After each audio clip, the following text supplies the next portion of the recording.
Hello, I'm Oriana Fox. Thank you for tuning in to Multiple O's, the spin-off podcast for my talk show, The O Show, which explores the crossover between working on the self and working to change the world. My guests include artists and other experts who expose their lives, bodies, and experiences to challenge expectations and conventions. In other words, they have skin in the game.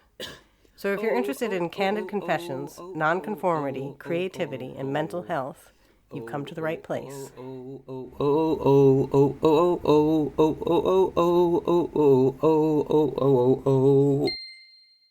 It's the 20th of April today, 2023, and this is Felicity Allen masquerading as Oriana Fox, and I am doing a podcast with Oriana. I was thinking about the interview, the idea of the interview, and how actually my experience of interviews is mostly job interviews. And so there's straight away that sense of having to be on your toes. So I was thinking about that, and then I was thinking, but it's also a bit like the confessional. And I was thinking, I wonder if Oriana's got any religious background. And then I thought, oh, but sitting here now, I'm sort of thinking, oh, but of course it's also that other thing, which is the sort of psychotherapeutic encounter. Can you say something about those different forms and how and because ultimately my question is, what's interesting about podcasts as a form? Okay. Wow, that was an intense question. So in terms of religious background, so my mom was raised Catholic, but she always admired Jewish people, so she married a Jewish man, and we were raised Jewish. So I don't have that confessional thing, but she did, so maybe it is. But why am I answering this? Oh, the psychotherapy thing. So I have two parents who are psychologists. My dad's a children's psychologist. My mom's a psychoanalyst, and I went to therapy. I was fortunate enough to be offered therapy when I was acting out as a teenager, I guess. Early teenager. So and then I've tried all different kinds of therapy. But my PhD research was all about self-disclosure in performance art, and this therapeutic technique called shame attacking, which is part of rational emotive behavior therapy. So the idea is that you act against your self-inhibiting irrational beliefs, or in the case of performance artists, they act against the expectations or the norms of our culture. And because in the psychotherapeutic paradigm of REBT, this shamelessness or shame attacking it produces confidence. So that's the therapeutic benefit. So I was trying to find out whether artists also who do this kind of acting against norms, whether they also experience, so they are speaking truth to power. They're acting against these norms, and they are critiquing them. So that's their intention. Their intention is usually political, but I was wondering whether it was also serving a personal purpose. And obviously with the history of feminist art, it's there was a lot of artists were working without recognition, without institutional support, so they were able to make performance art in the public realm. And so there was, again, this blurring of art and life that happens. And therefore, that making of art and being an artist in public, it was self-affirming, if not in terms of confidence, with REBT, but it would be at least a way to be an artist and maybe to be seen as one. Or, so that's, but anyway, so that's the, but it's decidedly not a psychoanalytic paradigm, which is all about you're looking into your childhood and, because that's about fixing a person in the past. So this is much more a behavioral thing. It's a behavioral thing. So, and also it's about freeing yourself from the confines that maybe your past has, because it may have been in childhood that you learned the norms and you learned to behave a certain way. And then as you grow up, you want to defy those things. And I don't need to know what happened in the past to know I need to act differently now to heal myself or whatever it is, or to be an artist, or I don't know. So it's decidedly not kind of looking into the past and like getting an idea of yourself as fixed in this, whatever it was you experienced as a child, but it's about like acting differently in the present and freeing yourself. And being liberated. Obviously, there's what was my point in this? Podcasting. What? Podcasting. Yeah, no. So I'm going to bring you. I'm going to pick up on some of that in a minute, but I'm going to bring you back to the podcast because, in a way, I think you've answered the question, which is about the kind of psychotherapeutic model within an artistic practice and exploring what that can do, what that can mean. But also the question that I had I inserted was also about the interview as a form, as a form through which judgment, one can feel quite judged or one can feel intimidated by interview. It's not a conversation, it's not a ramble, it's not sitting around a table chatting, it's not a chat, it's an interview. And so you've got to kind of it's for public, right? So it's your public self. So I just wondered if you could say something about that in relation to podcasts. That is such a good question. I don't know how to answer your question. Well, I will say this. So to me, it's like, so the podcasting thing came after the talk show. So the O Show has been this live talk show performance piece where I have a live audience and I perform to the camera, but with a live audience there who are also being performed for, but also become performers, like they become the audience of the chat show. And the idea is that is the context in our contemporary, or at least since whenever talk show. I mean, I feel like the talk show format or the interview has been around for a long, long time. But in terms of like 80s and 90s culture, that was like the arena in which, this kind of confessional talking takes place. And we kind of expect that. We expect these like shocking things to be revealed or whatever it is. So that was the idea, was that I'm going to get these artists to talk about their actual lives, or these experts in whatever, because it's not just artists. It can be, therapists. It could be writers and activists and all sorts of different people coming from different fields. But I want them to speak about how their research is either informed by their personal life or then impacts on it. So this kind of cyclical relationship. Yeah. So it started off as that, as the talk show, because that kind of made sense. Like, I'm going to ask people about their personal lives. So I'm going to set it within this context where we expect that kind of conversation. And then I wanted to have the podcast to kind of, because the live events are all like, it's based in a particular place and time. And so it's very dictated by who can be there physically at that date and time.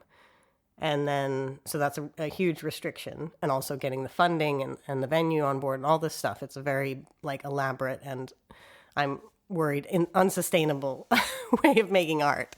So I thought podcasting, because each show is theme based. So there's obviously a lot more people to be talking about the theme with than who could show up on the day. So it was a way of kind of expanding on those discussions.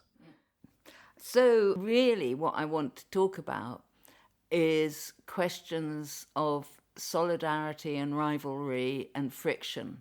Because actually one of the things that really came across for me when I was looking at your work online was how these themes inevitably are part of your work. But also I was thinking about the kind of frictions and problems of collectivity and how that doesn't get discussed. And there's a kind of always this sort of utopian idea about collectives, and then they fall apart. And so it's very difficult to kind of, as it were, learn from that. And kind of the desire to have a kind of feminist collectivism and the reality of insecurities and feeling competitive and so on and so forth. And I just wondered if you could say something about that. The thing is, I haven't been in that many groups. Like when I collaborate, it's me. When when I like the kind of collaboration where I'm in charge and I'm telling other people what to do. Like, then I can collaborate. But then I never had a really good equal collaboration. Like, those things have always fallen apart for me, or I don't know. I feel like I don't have that much experience with that kind of collective feminist activity. I wish I did, like, and that's the thing, like, with my research and with my PhD, it was all very much about individual artists doing this thing. And I do wonder, and I am really curious about groups. Well, obviously, a lot of the time when people are doing this kind of self-disclosure, it may be within the context of a group in which that kind of behavior will be accepted, or you make a collective, or you find a place. Like, for example, Martha Wilson was like focus of one chapter, and she went on to found Franklin Furnace, and so she created this institution which work like hers would be recognized, and then did the work of recognizing other people, and only then later was able to get recognition herself for her own work. So the thing I'm interested in now, I call it unhealthy envy, is that I do feel unhealthy. Well, I found out recently that it's not unhealthy, the envy I have. My therapist told me that it's actually healthy. When I went to see my therapist, like, I see her like once a year. And recently I went to her with this, like, feeling horribly envious of this other artist. And she's like, oh, your envy is healthy. What you have is, what was the word? Grief. Ugh, I can't talk about it. It's too hard. But anyway, it's been really hard because it's like at the center of the project is like all these bad feelings. What do you mean at the center of the project? The project that I'm working on now, which is about I was calling it unhealthy envy. Maybe it's rivalry. But the idea was all based around new contemporaries. I wanted to do a series of interviews called Old Contemporaries, where I interview everybody from my year of new contemporaries, which includes Samson Kambalu, Monster Chetwynd, and Lynette Yadom Boakia. Those are the three who are like the top, And David Blandy is another one. Who, anyway. Were you in, let me just... I was in New Contemporaries. This is my year of New Contemporaries, and I proposed it to New Contemporaries, and they were like, this dovetails with what we're already doing, so no. Because when I read dovetails, I thought, oh, this is good, it dovetails. But no, actually, so therefore no. But also, someone pointed out to me, of course they're not going to say yes to that. You're critiquing them, You're saying, where's the support for us later? Because I'm wondering, like, basically it's about research. What happened to all the other ones? I know those 3, 4, but what happened to the rest? So I started looking them up and, like, looking up if they still make art, or, like, even if I could find them. And it's been, but also it's like, I thought it would be perfect for, like, for new contemporaries, for them to do it on their IG channel.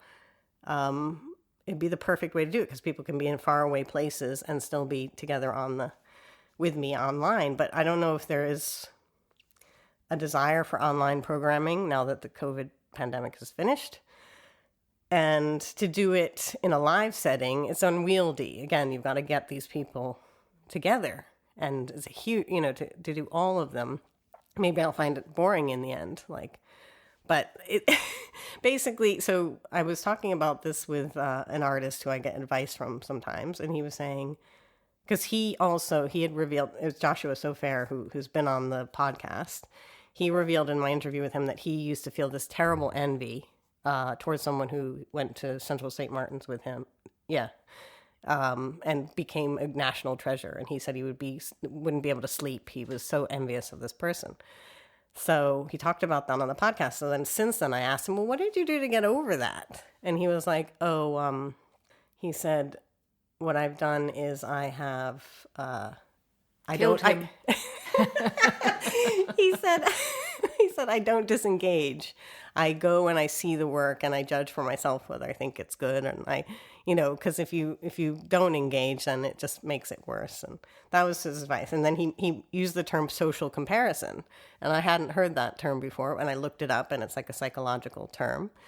And there's a lot of research been done about it. And it's actually, it's part of it's just it's a normal human thing, but there's so much shame around it. It's like to admit that you feel envious of someone or to be envied. It's so icky, the feeling of it, like the feeling of rivalry. It's painful. It's so painful and shameful and uncomfortable. And so, well, I mean, apart from anything else, if you tell people that you, or if you were to confess, as it were, that you felt envious of someone, that means that you are positioning yourself as lower down the hierarchy, and you're positioning yourself, in a sense, as victim. And one of the most unbearable identities is, I mean, that's one of the traumas of having bad things happen to you, is that awful sense of, oh my God, am I a victim? That the shame of being a victim is massive, I think. And so it's not surprising we feel ashamed of feeling envious. yeah. And it raises all those difficult... Yeah. So in the proposal for the old contemporaries thing, I wrote it in like a flurry of, it flowed out of me. I just really enjoyed writing it. And I say in the end something like, can we join together as contemporaries once again, but this time in solidarity, and to be to be more empathetic, and to learn to be more empathetic, and to turn frenemies into friends, and all this kind of utopian, like, let's fight the capitalist system that makes us into rivals when we should be we should be celebrating each other's creativity. It's just So did you let it go? You didn't do it? I haven't let it go. It's just that I don't know how to pursue it now. Joshua said to me, before you write to New Contemporaries, make sure you have a plan B. And That's very good. Great advice, but I didn't follow it. I had a vague idea. I could propose it to this person at Tate, or whoever, or... It's a kind of, I mean... I never did that, though. I should propose it to the person at Tate, but it just... Yeah, it's the sort of thing that in the past you might have got some funding for as a research project in the university. I mean, obviously, that's not likely. Yeah. No. But yeah, so I think that ties in with what you're asking me, though, about feminism and envy. And envy. Yeah, it's just that it's... Can you say a little... you could say maybe a little bit more about the social comparison and what your therapist said about it's healthy, it's not unhealthy.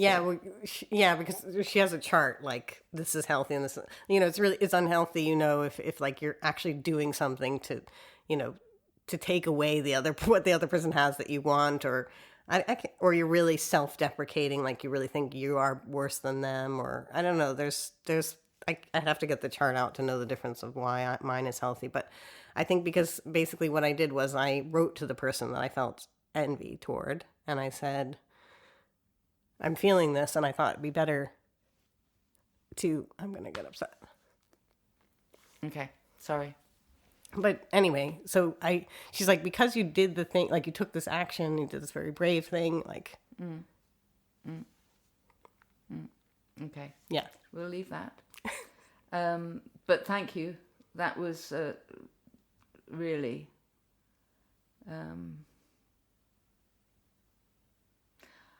Okay. I haven't got this one written down, so I'm going to make it up, because actually one of the things that I think about is the way in which you unsurprisingly, are a fully rounded emotional human being, right? And you're working with very, very difficult areas like shame.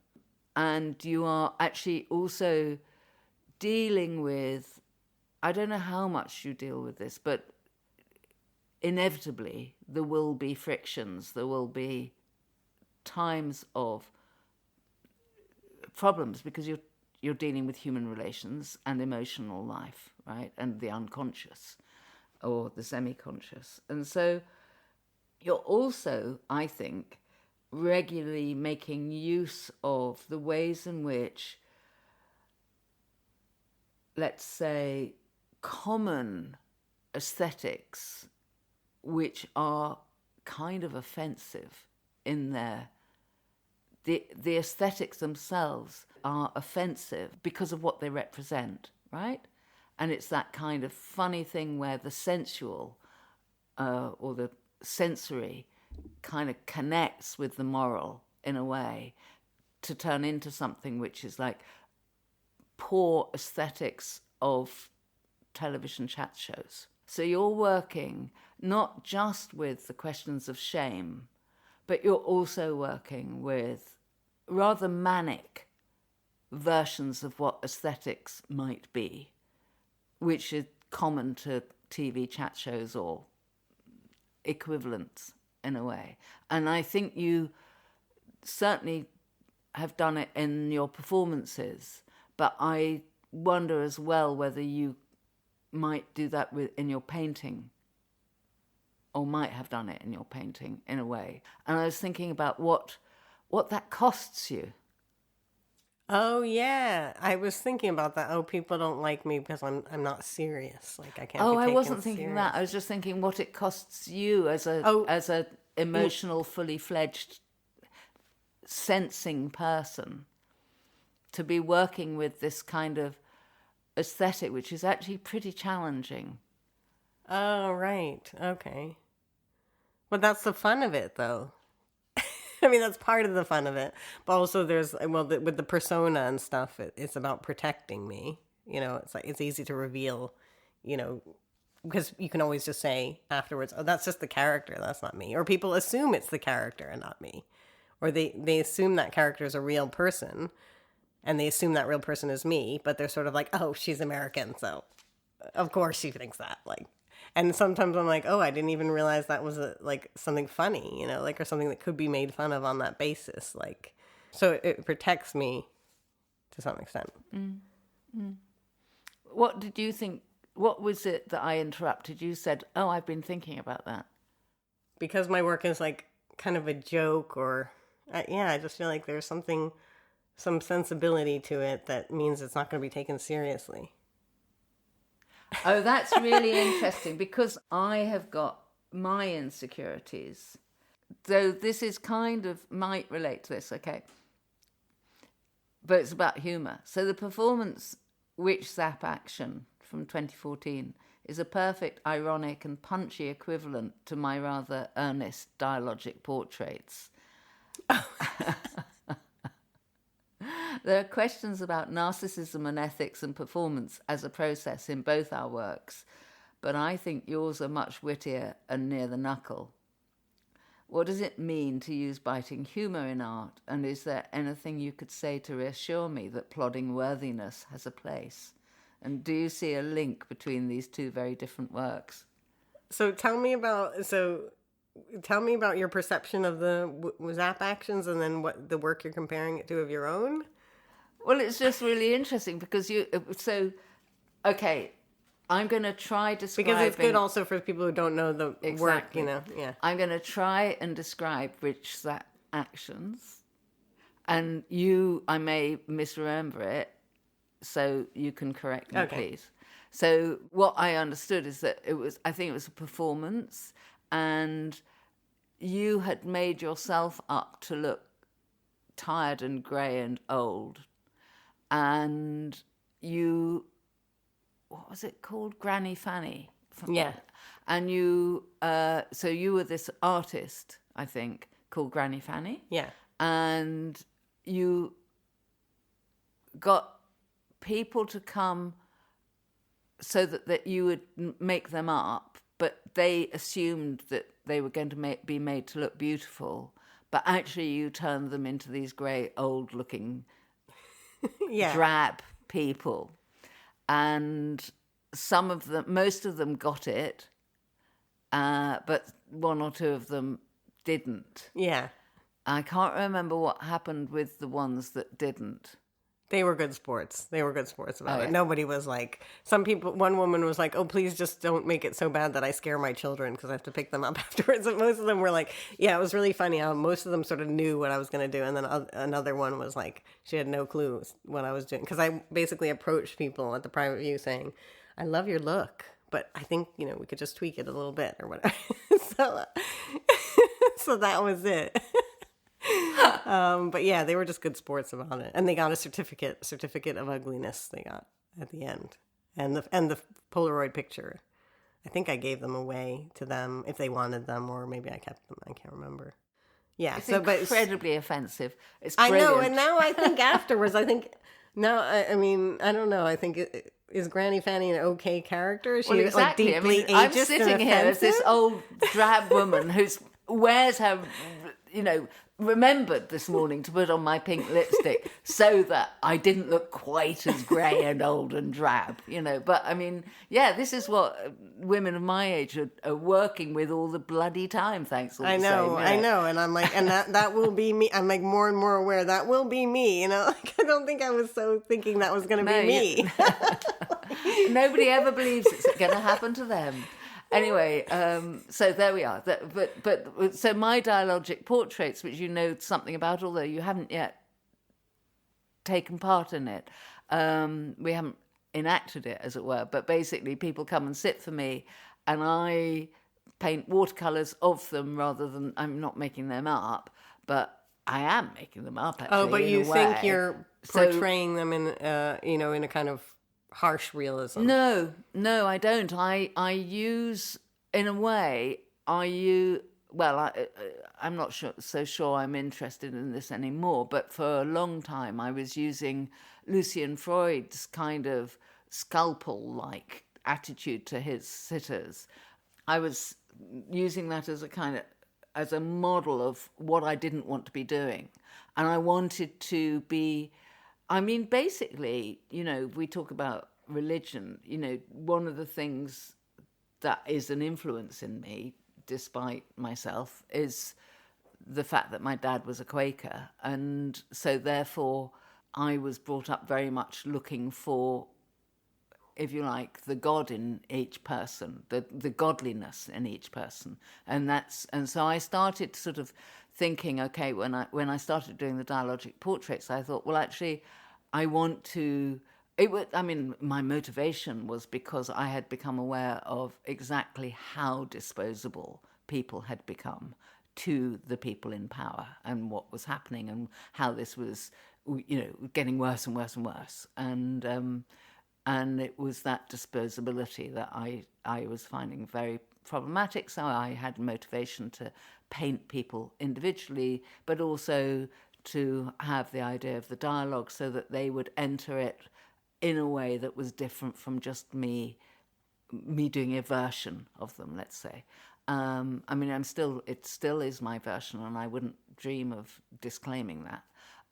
But so then we have conversations and so on. So I was trying to think about how you could use the feeling, if you like, the sentiment of loving someone and painting them lovingly while recognizing the range of who they are, or a range of who they are, rather than trying to make it saccharine.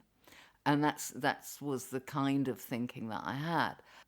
But also now, increasingly, it's actually become, I think much less about that than I think much more about painting and time and the fact that I'm using watercolor, and that in some ways the kind of translucency that watercolor offers you the kind of complexity of time in a way that film does. So I think about film and painting as much as I'm thinking about how I'm portraying people. I know what I was going to say, but actually the more I've done it, the more it's felt like promiscuity, and that I'm actually...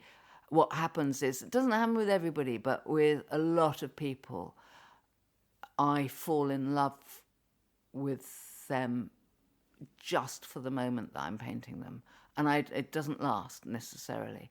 But it can be very intense. And I might just be falling in love with the combination of the painting experience and the looking at their face experience. And looking at the detail of their face. And of course, one of the things that we do when we fall in love, if we, when you go to bed with someone is, I don't know whether everybody does it, but I would expect to be able to look in the other person's face in a way that you wouldn't do in normal life, kind of thing. Yeah. So the thing about finding the godliness or the loveliness in someone is actually quite a real thing in quite a kind of material way of looking at someone's face and painting it, which is completely a million miles from what you're doing when you do the granny I'm looking at the fanny. detail of someone's face to put the And what you're to find doing, the wrinkles that will eventually appear. I love the daringness and the humour that you're using, and I, when I read about it, I'm ashamed of the worthiness in mine, basically. That's so funny. Yeah. But I mean, as you're talking about the whole promiscuity and stuff, I feel like there's an element of that, like, or there's what I see, like, I wouldn't have picked out that work as like the point of connection between our practice. I just thought you do the dialogic portraits and I do the dialogues on the O show or in the podcast with, and I get to meet and I forge connections with people, some of whom become friends, other people who I just feel envious of from a distance. What did you just say? Others I feel envious of from a distance after they've been on the show. I know them and their career, if I don't know them well enough to know the backstory, I wish I was closer with the people who were on the O show that I do feel envious of, because I probably would cease to be envious of them because I'd know more about the backstory and all the sacrifices and dynamics that are going on that would mean I'm no longer envious, kind of thing. Let's go back to the question, which was really about the kind of worthiness versus the real question. Oh gosh, I don't know what to say about that. Like, I guess I just don't engage with worthiness. But wait, what is the question again? Say it again. Well, I think probably, you see, that I suspect. I mean, I wish feel... I was worthy. I wish I was more like, No, you don't. Yeah, because part of me gets very serious and like wants to be worthy. Like, but for example, like doing a PhD, like you want to be taken seriously. But surely, Oriana, one of the reasons your work works is precisely because it's got this profoundly, let's call it critical, but critical and therefore implicitly moral backbone to it. But it's very funny as well, and it's biting. It's uncomfortably funny, which you can't make uncomfortably funny work unless you've got something really serious to say. Right. Yeah. But yeah, that's not your question is about your own worthiness. Well, no, I just sort of, I suppose I just wanted to pull it out, to air it with you, and I don't know what my question is anymore. What did you actually ask? Well, the question was really about, I'll tell you what does it mean to use biting humour in art? And in a way, I've just bloody well answered it. You answered your own question. Yeah. And but you want me to answer... is there anything you could say to reassure me that plodding worthiness has a place? And do you see the link between these two very different words? Of course, plodding worthiness...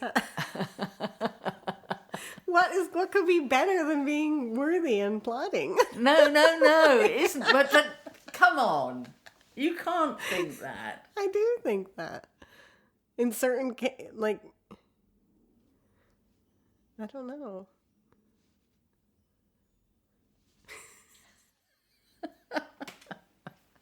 Okay, that was. I think you're asking the wrong person. You got to ask somebody else who's plodding and worthy, and they'll know the answer. Because I don't do that. I don't know how to answer. Have you ever made anything that was plodding and worthy? Probably. I don't think you didn't see anything on my website. No, I didn't. In the depths of it. Well, as a teenager, I have some drawings and stuff from when I was a teenager on my website. I feel like they were trying to be plodding and worthy. Or just like more earnest or something, or like about expressing emotions and darkness or... Okay, so there's a question here which is about ideas around truth, I think, which is and the confessional. Can you say something about that? Because About truth? Truth and the confessional, because you I'm are landing on an easy question. What? I'm glad we've settled on an easy question now. Truth. No, it's just that earnestness that I suppose one of the... let's drop this. No. I don't know where to go with it, but I just think there's something really interesting about, and it comes back to aesthetics, which is that you are working with... Yeah, because what I want to answer is something to do with like the artists that I researched for the PhD. I feel like a lot of them make work that's quite different from me, that maybe is more earnest.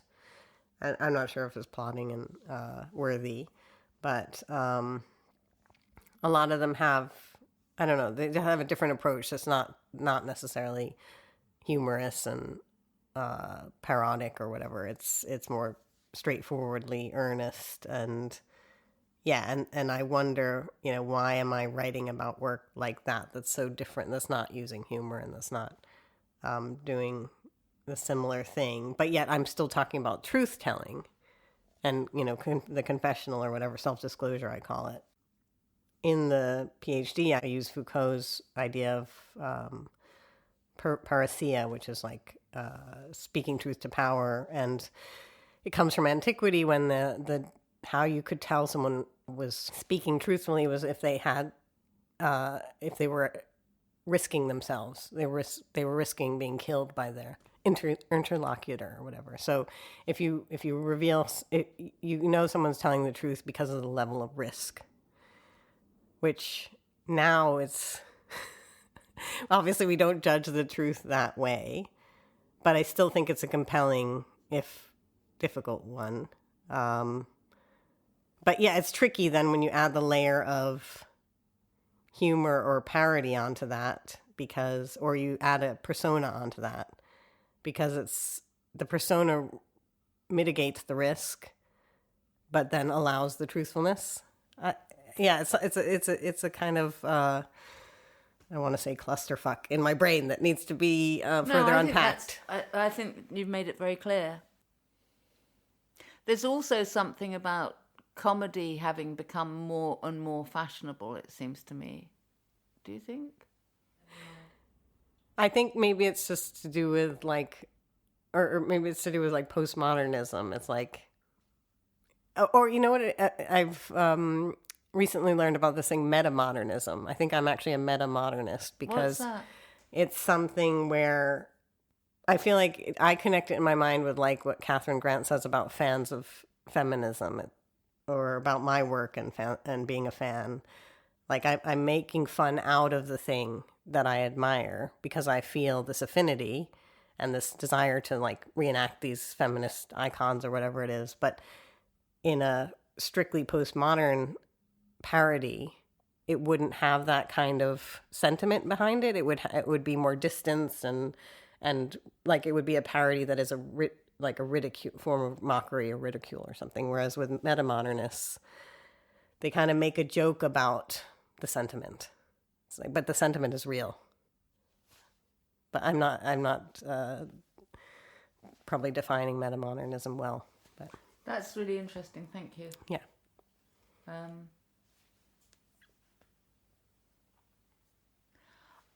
Okay, so I'm going to... There's one area of work that I think possibly we haven't quite touched on, and we've sort of closed... So you talked about self-disclosure and so on. Recently, last week when I saw you showed me that Jonathan Borofsky work, which was basically memoir work that he made in 1972 when he was really young. He was 35, I think. 30 or 35, yeah. For me, that's really young. No, it is young. I was just saying I was only 31. I was young. So, and I was thinking about that I was thinking about the fact that you and I are both also working with ideas of memoir, right? And you are for this event, for the performance that you're making. And so it was in that context that you showed me Borowski's work. Age Piece, it's called. Age Piece. And you saw that work that I'd done, that you saw last summer in the De Sèvres memoir stuff. And it's really striking to me that a lot of people are working with memoir at the moment. And maybe it's just because I'm interested in it that I'm noticing it, but it seems to be everywhere.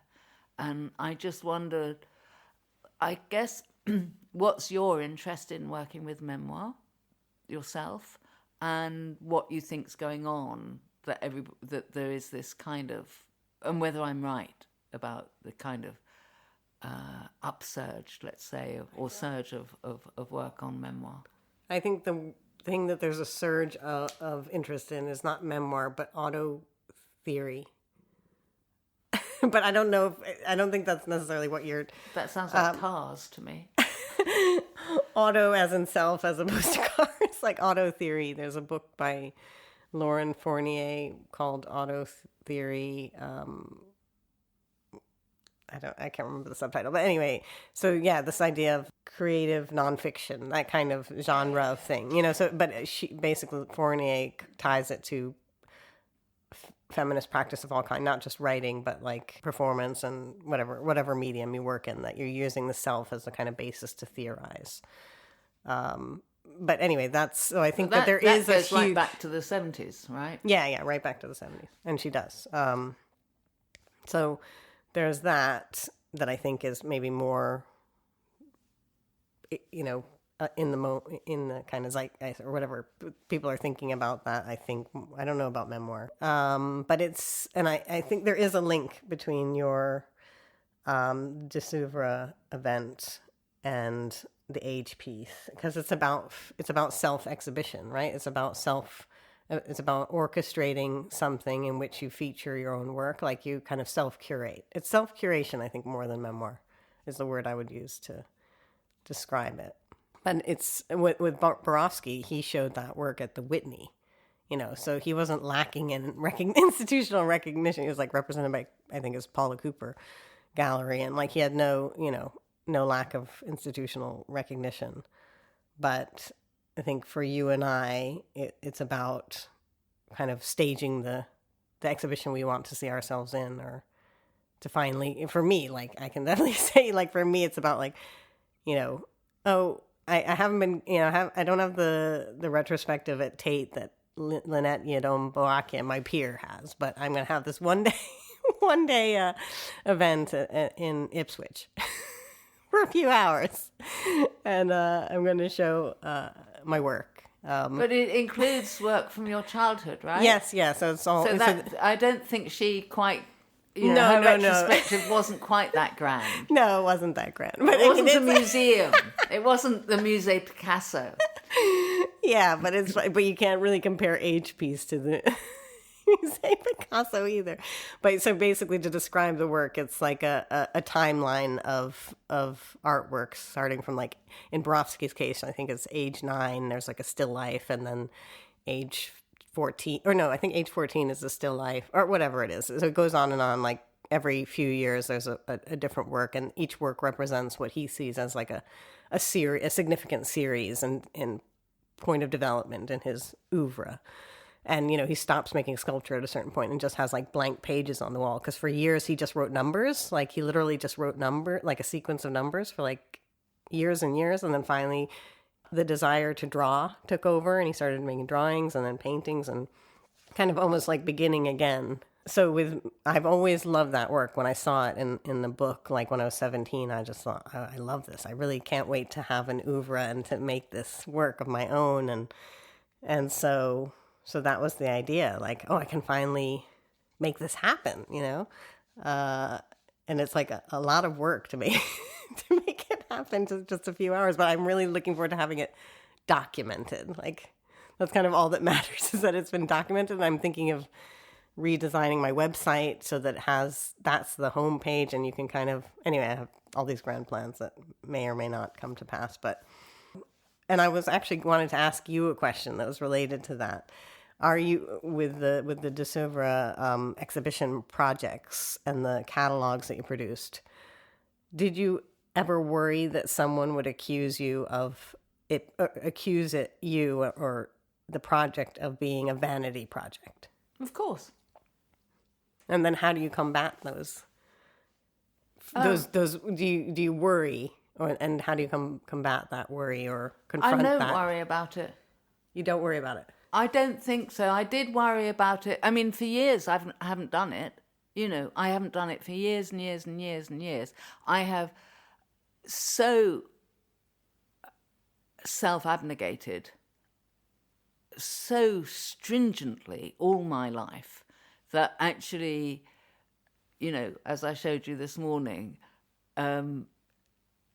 Amelia Jones writes that Katie Deepwell and Pauline Barry started this thing that actually I started with Pauline Barry, and Katie Deepwell had nothing to do with it for a long time. And there is a way in which my attitude to that sort of thing has always just let it go. I can't be bothered. I just want to do the work. But actually there have been so many times when I now look back and think, oh, I should have put myself forward at that point. I should have said to so-and-so, oh, I'd love you to see this work or whatever, you know, because they were writing a feminist history, which has now left me out. And that has happened so frequently in my life because I was brought up with such a strong sense of antipathy towards immodesty, basically. Yeah. But also because I also have, you know, all the insecurities that many of us live with. So I have simply decided not to worry about it. It's just a decision. Right, from now on, I am about to die. I don't mean literally. I might do literally, but, you know, I am a lot closer to my death than I am to my birth, let's say. Yeah. And I just have to change the way I inhabit the world a bit, basically.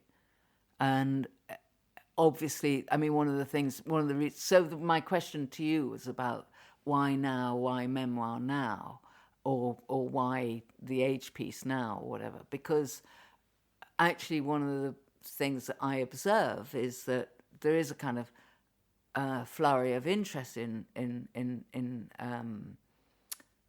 memoir. I call it memoir because I'm thinking particularly about the relationship between written memoirs and the way in which they are changing in the way that I think the work that I'm making, I'm trying to make sure that whatever work I make always refers to other people's work as well, because that's always part of the conversation, like what we were talking about right at the beginning. The ways in which, you know, you're only making work because you're in conversation. You're not making work because you're an original, brilliant artist. You're making it because you're in a conversation. So, yeah, but there is obviously this kind of thing that people do when they get to a certain age, which is, you know, particularly I think when you get post-institutional, which is the era that I'm in now, which is that, you know, an institution is not going to ever employ me again. I am never going to get employed. The only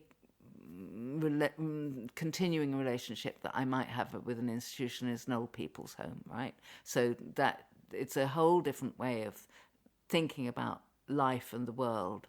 And so you turn towards looking back. And looking back and doing that work of looking back is part of what you're doing as your preparation for the end.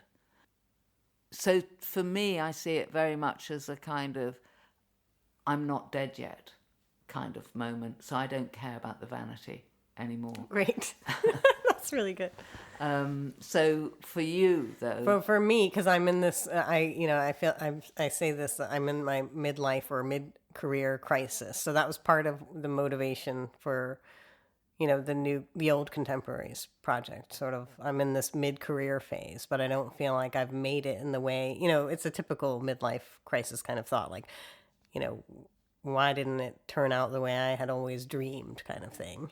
And you do start looking back and think, because what it is, you've accumulated more years behind you than you have ahead of you. You think of yourself that way. It's like, I should have made it by now, or whatever that means. Like, I never aspired to being like an artist who is super famous, or I was very realistic in what I wanted for myself, which is like, I wanted to be like my mentor, Sabina Ott. She taught at a university, and she had I think she might have had a gallery or something, but she made work and she showed it. So like, that was my ambition. what's her surname? Ott, O-T-T, like over the top, O-T-T. But I also want to have children. She didn't have children. I've been researching a lot about midlife crisis, and, whether people even feel they identify with that term is up for grabs. And part of that is to do with the fact that there's a misunderstanding around what it even means, because it's associated with men misbehaving, getting younger wives in a sports car and all that, the cliche. But what I found through my research, this woman, Suzanne Schmidt, wrote a book called The Feminist Origins of a Chauvinist Cliche, which uncovers the fact that the original midlife crisis was actually to do with feminism and the desire for women to re-enter the world. We're talking, it's still a middle class phenomenon of men kind of getting fed up with the world of work and wanting to have more of a role in the home, in domestic life, and women, once their children go to school, wanting to have a public life, wanting to be working and return to their careers or study or whatever it is. So she called it this. Gail Sheehy is the woman who wrote about it back in the day, and she was a journalist who wrote the book Passages, and in that she interviews various middle class people who say how she termed it the switch 40s. So like that they wanted to kind of swap, or basically Suzanne Schmidt, writing about Gail Sheehy and the midlife crisis and the feminist origins of it, says that in order to avoid it, the solution is to have egalitarian roles, right? To share. Everyone should have a domestic life and a public life. And if we have these egalitarian relationships, we can avoid the midlife crisis. So that's great. But then the question is, like, I know other artists who have no children and they're in midlife, and they feel the same way I do, of like, a lot of people feel that, like, oh, I didn't achieve what I thought I would at the age of 18 or 20 or whatever. But I mean, which is, but part of it is to do with structural, neoliberalism and making roles precarious. Like when you have to pay a mortgage, whether you have kids or not, something's going to have to be compromised, because there isn't this funding, there isn't social welfare, there isn't, we can't go on the dole like we used to, or whatever it is. Like you can't live like that anymore. And so the opportunity to be an artist in the way that we maybe fantasized back 20 years ago or whatever long ago it was, they're not available. So you feel like it's a failing, like it feels like a failing. But if you think about it more objectively, you see that there's all these structural barriers. So that's all the kind of context for. And the other thing is that, because I've gone down this route of making live performances, which obviously couldn't take place during COVID, I've had this long gap of not doing the thing that kind of makes me feel like myself. So I'm like, maybe I could go back to being in a studio. Like, I did that. So it's kind of about like thinking about who I've been and where I'm going. Okay, that's really helpful. Really, really clarifies things. There's one other thing I want to say about my research about the midlife crisis, is that there's a lot of things written about being in the middle of something, like the middle of what you perceive to be the middle of your life, or even the middle of a process. People cut corners in the middle. Like, basically the middle can either be a place of stagnation, or it can be a spark to go forward. And I was reading about, I had this lovely thing happen to me where I was having a creative block. I couldn't focus on what to do and how to get started. So I watched this like YouTube video, which is like an American self-helpy type person talking about how to get through a creative block. And she talked about one thing is to avoid being in it altogether by when you get into something, when you start working on something, don't end the day with the thing finished. End it with like a sentence, like say you're writing a book. So you finish you set yourself the task, I'm going to finish this chapter. And then the next day you've got to start a new chapter. You've got the blank page again and you're stuck. So she says, end before the end of the chapter and even leave a sentence unfinished so you can just pick up where you left off. And I was like, oh, that's an interesting, weird tip. I was like, I never heard that one before. And then I was reading to teach about Afrofuturism. And in that article, I think the article is written by Tobias Wofford. And he says how Black artists started embracing this idea of Afrofuturism because it was about recognizing that as African diaspora people, they had a past. It wasn't just, they weren't just in a state of nature over there. They had this rich history they could draw from and to move the revolution forward. So it was a way of not feeling like you're beginning again from scratch. You have this thing in the past and you're in the flow of this thing. So I think that's maybe why we look back, because we want to situate ourselves back in this flow of like the continuum of our work. That is fantastic, because that makes sense of the disservice and why women's work has been so negated as being inconsistent when their experience is that they might be making art all the time kind of thing, because actually there is a flow. It's just a question of looking for it. That's really good. Thank you. But also, I really, really appreciate what you've just been saying, because I think the clarity that you ended up with about the impact, not just of the appalling things that are happening in universities and to the nature of employment and work, but also the combination of that with the pandemic. And the ways in which that has been so unsettling for so many people. And interestingly, I think I talked to you the other day about how, as someone who's post-institutional, there are great blessings with that. I have a pension. I don't have to go and sign on for it. I don't have that social abasement. I do because of being old, but that's another thing. But I do have this pension. But the negative of it is that I am outside of institutional contacts. I'm no longer public. So that's why, in a way, I have to just say sod it to questions of vanity, because really I haven't got, I've got so few kind of strings to get me from the domestic into the public that I have to use every possible thread that I can feel coming my way.